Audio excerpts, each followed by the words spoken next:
کے پیروں پر دو لوگ کٹے ہوئے تھے حضرت جبرائیل علیہ السلام کے ساتھ وہ بھی فرشتہ آتا ہے سارے فرشتے آتے ہیں حضرت حسین کی بارگاہ میں آنے کے بعد سارے فرشتے حضرت فاطمہ الزہرا رضی اللہ تعالی عنہا کے آنگن میں آئے ہیں سارے فرشتے خوشیاں منا رہے ہیں لیکن وہ ایک فرشتہ ایسا ہے جو رو رہا ہے میرے محبوب ارشاد فرماتے ہیں اے جبرائیل سارے فرشتے خوش ہیں اے جبرائیل سارے فرشتے خوشیاں منا رہے ہیں لیکن یہ فرشتہ کیوں رو رہا ہے اے فرشتے اس فرشتے سے پوچھا گیا وہ فرشتہ عرض کرتا ہے یا رسول اللہ سرکار نے ایک دن آسمان میں تھا اور آسمان سے میں نیچے کی طرف دیکھ رہا تھا آقا میں نے دیکھا کیا اس زمین میں ایک شخص تھا جس کے پیر کٹے ہوئے تھے جس کے ہاتھ نہیں تھے مولا وہ اس طریقے سے جھلک کے چل رہا تھا زمین پر میں نے آقا میں نے اتنا ہی کہا تھا اپنی زبان حال سے کہ اس سے بہتر ہے اس کا مر جانا ہی اچھا ہے تو رب نے ارشاد فرما دیا میرے تخلیق میں مداخلت ارے رب کی تخلیق کی گئی ہے رب نے ارشاد فرمایا اب کس فرشتے کی سزا یہ ہے اس کے پیروں پر دونوں کا بہت بڑھیا یہ حسین کا صدقہ ہے حسین کہتے ہیں ان سے نہ مانگو ان سے نہ مانگو ان سے نہ مانگو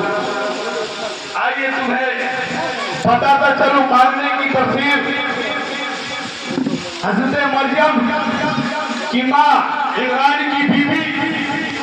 اس وقت پروردگار عالم کی بارگاہ میں دعا کر رہی تھی مولا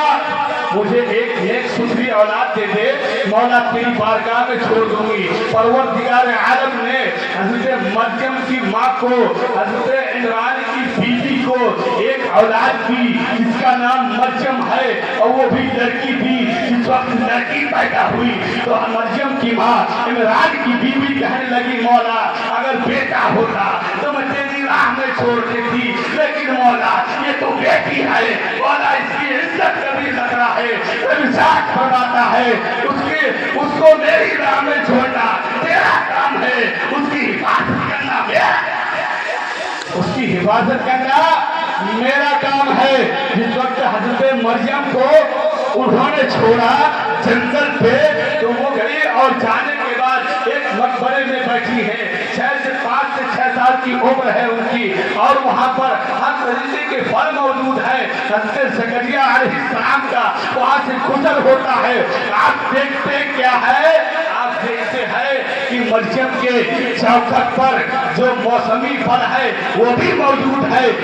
جو بے موسمی پھل ہے وہ بھی موجود ہے تو ایک نبی ہو کر ولیشہ ہے مریم ایک نبی ہو کر ولیشہ کی بارگاہ سے دعا کر رہے ہیں هنالك دعا زكريا ربه قال رب هب لي من لدنك ذرية طيبة إنك سميع الدعاء فنادته الملائكة وهو قائم يصلي في المحراب أن الله يبشرك بيحيى مصدقا بكلمة من الله وسيدا وحصورا ونبيا من الصالحين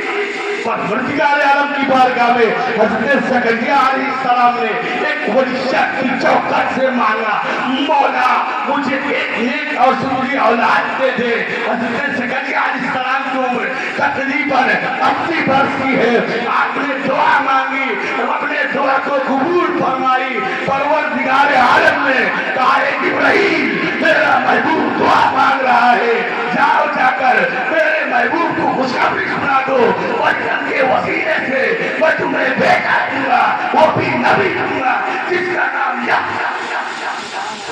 کا نام یحییٰ ہوگا حضرت جبرائیل علیہ السلام آتے ہیں حلیشم لکایا زکریا مبروکا لکایا زکریا قد سمع اللہ دعوتہ یا زکریا اے زکریا پروردگار عالم نے تمہاری دعا کو قبول فرما لیا ہے رب تمہیں بیٹا دے گا مریم کے صدقے سے ایک ولیشہ کے صدقے سے رب نے نبی کو بیٹا دیا ارے جب اڑ کے گلا بھر دیتے ہیں شاہان زمانے کی جھولی ارے محتاج قدم یہ عالم ہے محتاج عالم کیا ہوگا تو یہ حضرت حسین کی محفل ہے. حضرت حسین کی محفل سے مانگو. حضرت حسین کی محفل میں جو بھی تمنائیں ہو وہ سوچ کے آؤ, الحمدللہ پوری ہوگی. واقعہ وانا الحمدللہ رب العالمین.